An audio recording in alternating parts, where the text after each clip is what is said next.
નમસ્કાર દર્શક મિત્રો, હું સોનલ ત્રિવેદી. સંપૂર્ણ ન્યૂઝમાં આપનું સ્વાગત છે. જોઈએ આજના મુખ્ય સમાચાર. ડીસામાં ગુમસુદા યુવક બેભાન અવસ્થામાં પાલનપુર નજીકથી મળી આવ્યો. 4 માસ અગાઉ ગુમ થયેલ યુવકને મારીને ફેંકી દેવાયો હોવાની આશંકા. પાલનપુરમાં વાહન લેતી દેતીના મામલે વિહિપના કાર્યકર્તાઓ પર હુમલો. ઉશ્કેરાયેલા વેટનરી તબીબે તીક્ષ્ણ હથિયાર વડે કર્યો હુમલો. શિક્ષકોની ઘટની માંગને લઈને ભોડરિયાના ગ્રામજનો બન્યા મક્કમ. શિક્ષકો નહીં મુકાય તો શાળા ખોલવામાં નહીં આવવાની ઉચ્ચારી ચીમકી. લાકડીના ગેડા ગામનો ખેડૂત ખાટલાની ડિઝાઇનમાં ફટાફટ લખે છે અંગ્રેજીમાં નામ.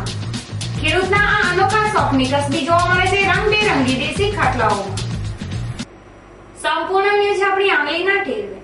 ઇન્ટરનેટ ઉપર સંપૂર્ણ ન્યૂઝ જોવા લોગિન કરો www.youtube.com/સંપૂર્ણ-ન્યૂઝ.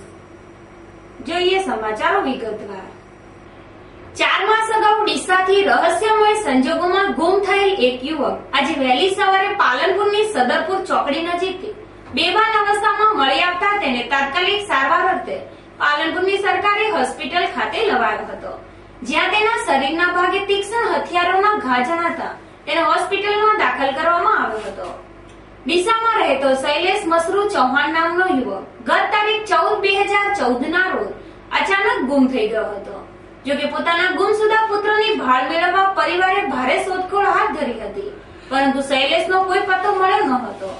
જે વચ્ચે આજે સવારે ડીસાનો ગુમ શૈલેષ પાલનપુર સદરપુર ચોકડી ઉપર બેભાન અવસ્થામાં પડેલો જોવા મળતા લોકોની ભીડ એકઠી થઈ હતી. આ મામલે 108 ને જાણ કરવામાં આવતા 108 મારફતે આ બેભાન યુવકને સિવિલ હોસ્પિટલમાં લાવવામાં આવ્યો હતો, જ્યાં તેમના શરીર ઉપર ચાકુના ઘા જણાતા તેને દાખલ કરવામાં આવ્યો છે.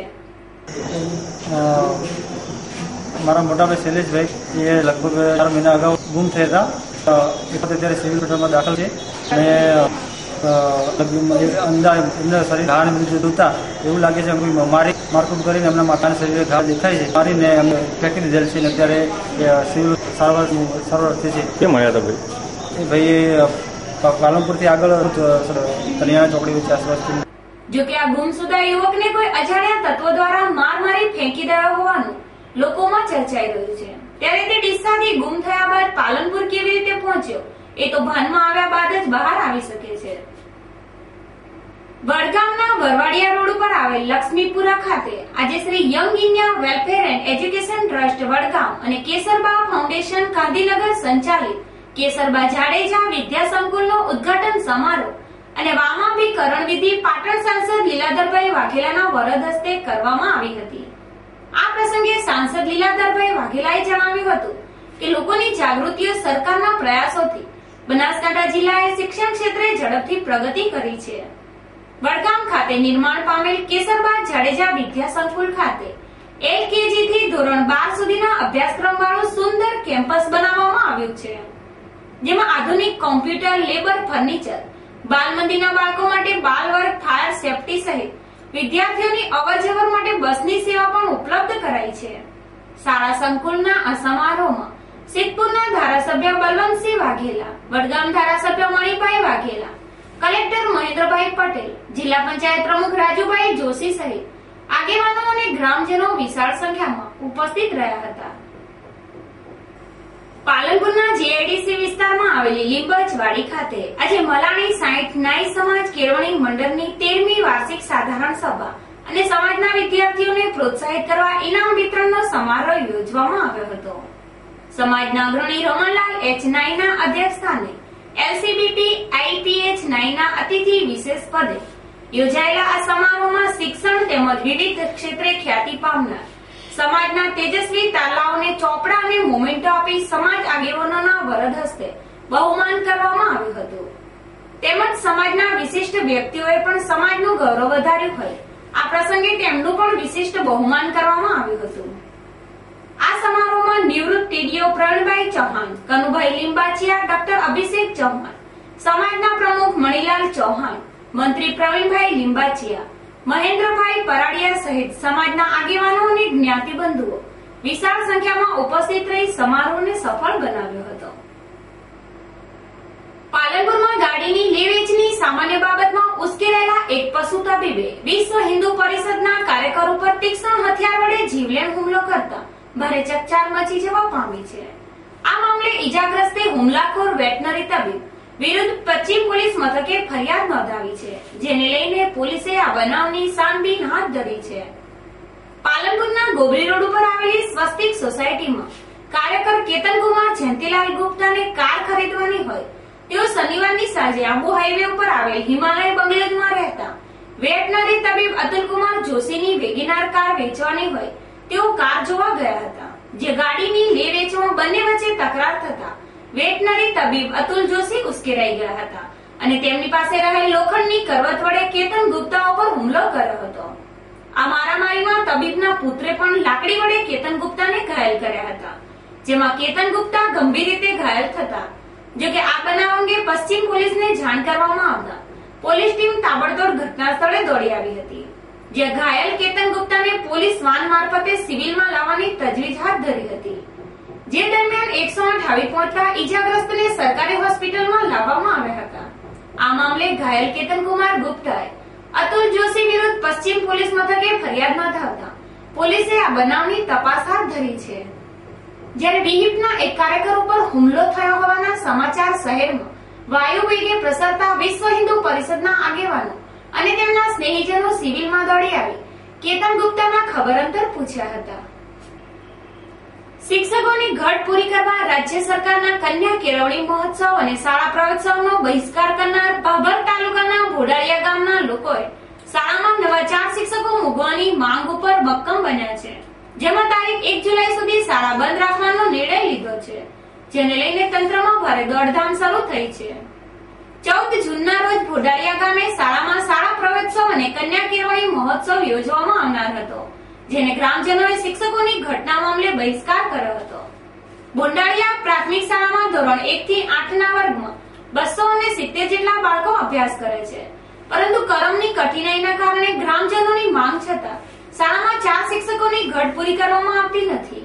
હાલ શાળામાં માત્ર 4 શિક્ષકો ધોરણ 1 થી 8 ના વર્ગ ચલાવે છે, જેને લઈને બાળકોને પૂરતું શિક્ષણ નથી મળતું.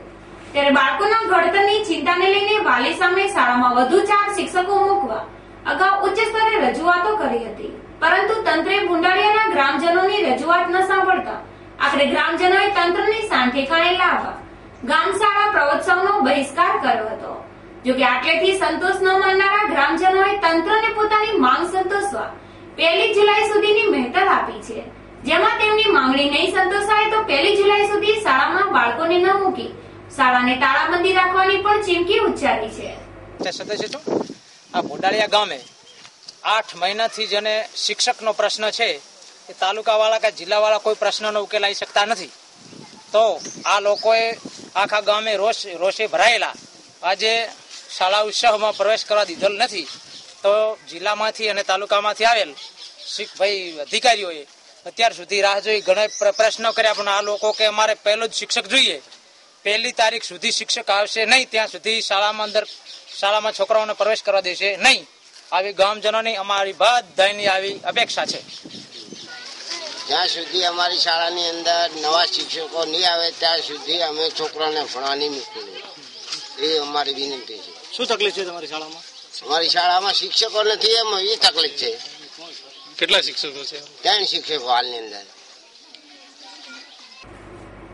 આમ સરકાર દ્વારા બાળકોને શિક્ષણનો હક મળી રહે તે માટે વિવિધ યોજનાઓ અમલી બનાવાય છે અને શાળા પ્રવેશોત્સવ તેમજ કન્યા કેળવણી મહોત્સવ યોજવામાં આવી રહ્યા છે. ત્યારે ભાંડોળિયા ગામમાં ગામ શિક્ષકોની ઘટના કારણે બાળકો શિક્ષણ હકથી વંચિત રહી જાય છે. ત્યારે ભોંડાળિયાના પ્રશ્નને તંત્ર કોઈ નક્કર નિર્ણય લે છે કે કેમ તે જોવું રહ્યું. બનાસકાંઠામાં કાયદો અને વ્યવસ્થા જળવાઈ રહે તે માટે દાંતીવાડા ખાતે એક નવીન પોલીસ મથક ફાળવવામાં આવ્યું છે. દાંતીવાડા આમ તો પાંથાવાડા પોલીસની હદમાં આવતું હતું, જેમાં દાંતીવાડાને અલગ પોલીસ મથક ફાળવવામાં આવતા આ નવીન પોલીસ મથકમાં ગઢ, પાંથાવાડા અને ડીસા તાલુકા પોલીસ હદના કેટલાક ગામડાઓનો સમાવેશ કરવામાં આવ્યો છે, જેમાં દાંતીવાડા ખાતે અત્યાધુનિક પોલીસ મથકનું નિર્માણ પૂર્ણ થતા તેનો ઉદ્ઘાટન સમારોહ તારીખ 16 જૂન 2014 ના રોજ રાખવામાં આવ્યો છે. દાંતીવાડા ખાતે 16 જૂનના રોજ સવારે 8:30 કલાકે જિલ્લા પોલીસ વડા અશોકકુમાર યાદવના વરદ હસ્તે જિલ્લાના આ નવીન દાંતીવાડા પોલીસ મથકનો શુભારંભ કરવામાં આવશે. આ પ્રસંગે થરાદના ધારાસભ્ય પરબતભાઈ પટેલ, દિયોદર ધારાસભ્ય કેસાજી ઠાકોર, ધાનેરા ધારાસભ્ય જોઈતાભાઈ પટેલ, પાલનપુર ધારાસભ્ય મહેશભાઈ પટેલ, થરાદ નાયબ પોલીસ અધિક્ષક એસ.જે. પટેલ સહિત આગેવાનો અને પોલીસ અધિકારીઓ વિશેષ ઉપસ્થિત રહેશે. આમ દાંતીવાડાને અલગ પોલીસ મથકનો દરજ્જો મળતા ગ્રામજનોમાં ખુશાલી પ્રસરી છે. લાખણી તાલુકાના નાના કપરા ગામે આવેલી મોકાની સરકારી જમીન ઉપર માથાભારે તત્વોને મામલતદારે હાંકી કાઢી સરકારી જમીન ગ્રામ પંચાયતને સુપ્રત કરી દેતા ભૂમાફિયાઓમાં ફફડાટ વ્યાપી જવો પામ્યો હતો. નાના કપરા ગામના મુખ્ય માર્ગની નજીક આવેલી સરકારી હસ્તકની અંદાજે 1 કરોડ રૂપિયાની જમીન પર છેલ્લા ઘણા વર્ષોથી રાણા વિરમભાઈ રબારી નામના માથાભારે શખ્સે કબજો જમાવી લીધો હતો અને પોતાની લાગવગના જોરે આ મૂલ્યવાન જમીન પોતાના નામે મંજૂર કરાવવા માટે કોર્ટના દ્વાર ખખડાવ્યા હતા. પરંતુ અદાલતે સરકારી જમીન હોય સરકાર હસ્તક જ રાખવાનો હુકમ કરતા લાખણી મામલતદાર ડી.એચ. ઠાકોરે આજે પોલીસ બંદોબસ્ત સાથે સ્થળ ઉપર ઘસી જઈ મૂલ્યવાન સરકારી જમીન પરનો ગેરકાયદેસરનો કબજો દૂર કરાવી દબાણ કરતા શખ્સને હાંક કાઢી સરકારી જમીન નાના કપરા ગ્રામ પંચાયતને સુપ્રત કરી હતી. લાખણીને તાલુકા મથકનો દરજ્જો મળતા લાખણી સહિત પંથકના ગ્રામ્ય વિસ્તારોની જમીનના ભાવોમાં મોટો ઉછાળો આવતા અહીં ભૂમાફિયાઓ સક્રિય બન્યા છે અને યેન કેન પ્રકારે જમીનનો હસ્તગત કરતા કોઈ અહીં આ કિસ્સામાં કાયદાએ દબાણ કરતાના મોય તમાચો મારતા ભૂમાફિયાઓમાં ફફડાટ વ્યાપ્યો છે. ખેતીના વ્યવસાયને વરઈ તેમજ સાફ અભણ ખેડૂતને અંગ્રેજીના આંકડાની કોઈ ગતાગમ પડે ખરા? પ્રથમ દ્રષ્ટિએ તો જવાબ નામાં જ સાંભળવા મળે, પણ અમારો જવાબ હા છે. કેમ કે લાખણી તાલુકાના ગેડા ગામનો અભણ ખેડૂત સવજીભાઈ રાજપૂત ખાટલા ભરવાના ગુંથણકામમાં ફટાફટ લખે છે અંગ્રેજીમાં. નામ જોઈએ આ વિશેષ અહેવાલ. આરામદાયક પથારી માટે ખાટલા ભરતો આ વ્યક્તિ છે લાખણી તાલુકાના ગેડા ગામનો સવજીભાઈ રાજપૂત. સવજીભાઈનો વ્યવસાય છે ખેતી કરવાનો. તેમના પરિવારનું ગુજરાન ચાલે છે ખેતી અને પશુપાલન ઉપર. સવજીભાઈ રાજપૂત સાવ અભણ છે. તેમને લખતા કે વાંચતા કંઈ નથી આવડતું. તેમના માટે કાળા અક્ષર એટલે ભેસ બરાબર. પણ નવાઈની વાત એ છે કે સવજીભાઈને નાનપણથી જ ખાટલા ભરવાનો ગજબનો શોખ છે અને આ અનોખા શોખે તેમને લાકડી પંથકમાં ખાટલાના ગૂંથણ માટે પ્રચલિત બનાવ્યા છે. લોકો વિવિધ ડિઝાઇનના ખાટલા ભરાવા દૂર દૂરથી સવજીભાઈને ત્યાં આવે છે. કળા તો પેલા હું ખેડૂત વર્ગનો માણસ છું, ગેળા ગામમાં રહું છું. અને પેલો તો આ સાદા ખાટલા વણતો હતો. સાદા ખાટલા વણતા વણતા પછી થોડો દોરી વાટવા માંડ્યો. દોરી વાટતા વાટતા પછી ધીમે ધીમે આ હીરની દોરી લાવી. એમાંથી થોડો કલા શીખતા શીખતા મગજમાં બેહાતા ધીમે ધીમે ધીમે પછી આડા તણાના શીખવા માંડ્યો. એમ કરતા કરતા પછી થોડો તમારા પાસે પૂછી, અંગ્રેજી તો નથી ભાષા મને આવડતી, પણ અંગ્રેજી તમારા ભારાને પૂછી અને અંગ્રેજી કોઈ એકડા લખવા માંડ્યો, કોઈ વર્ષ સાલ લખવા માંડ્યો, કોઈ મોબાઈલ નંબર પછી કોઈ અંગ્રેજી નામ લખવા. હા, ભલો અંગ્રેજી મોબાઈલ નંબર છે, આ પ્રિન્સ નામ લખે, મારા દીકરાનું નામ છે. પછી અંગ્રેજી લખવું તો વેલકમ છે, એ લખવા થોડે કળા વધારી. અત્યારે હું ગમે તે નામ લખી શકું છું. કોઈ નવી કલા હોય દેખી હોય તો વાપરી કરું છું ખાટલામાં. જોકે સવજીભાઈની હાથમાં એવો તે જાદુ છે કે તે ખાટલા ભરવાના ગૂંથણમાં ફટાફટ મોબાઈલ નંબર ગુજરાતીમાં નામ અને અંગ્રેજીમાં આંકડા વણી નાખે છે. સવજીભાઈના હાથે તૈયાર થયેલ રંગબેરંગી ખાટલા જોઈને લોકો દંગ રહી જાય છે. જોકે સવજીભાઈને એક ખાટલો તૈયાર કરતા 2 દિવસ લાગે છે, જેમાં 2 દિવસની મહેનતના અંતે તૈયાર થયેલો ખાટલો જોતા ઘરે લઈ જવાનું મન થઈ જાય છે. બસ મારા ફાધરને છે નાનપણથી એક જ ઈચ્છા હતી કંઈક નવો કરવા માટેની. તો અત્યારે પોતે પહેલા છેલ્લે ઘણા વર્ષોથી સાદા એકદમ ખાટલા બનાવતા હતા. અત્યારે કોઈ નવી નવી ડિઝાઇનની દોરી આવે છે. કલરિંગ દોરીમાં કોઈ પણ જાતનો ખાટલો ગોતો તેમને કોઈ પેલું નથી. તમે જે પણ જાતની દોરી આપો, જે પણ ડિઝાઇન બનાવો તે અત્યારે બનાવીને આપે છે. એમની પાસે એટલી બધી કળાઓ છે કે કોઈ પણ ગૂંથણ કામ છે, કોઈ પણ ખાટલાની અંદર ડિઝાઇન છે, ગમે તે જે પણ કહો તે બનાવી શકે છે. કોઈ પણ નામ લખી શકે છે, કોઈ પણ ડિઝાઇન છે.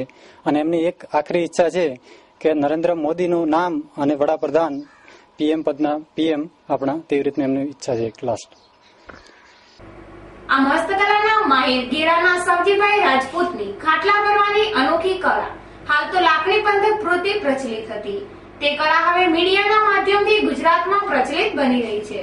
ત્યારે આવનારા સમયમાં તેમની હસ્તકલા તેમને કોઈ સન્માન અપાવે તે વાતને પણ નકારી નથી શકાતી. જોકે સરકારે પણ લુપ્ત થતી દેશી ખાટલાની પરંપરાને જાળવી રાખવા માટે ખાટલાના ભરત ગુંથણ સાથે સંકળાયેલા કારીગરોને પ્રોત્સાહિત કરવા જ રહ્યા. ફરી એક નજર આજના મુખ્ય સમાચાર ઉપર.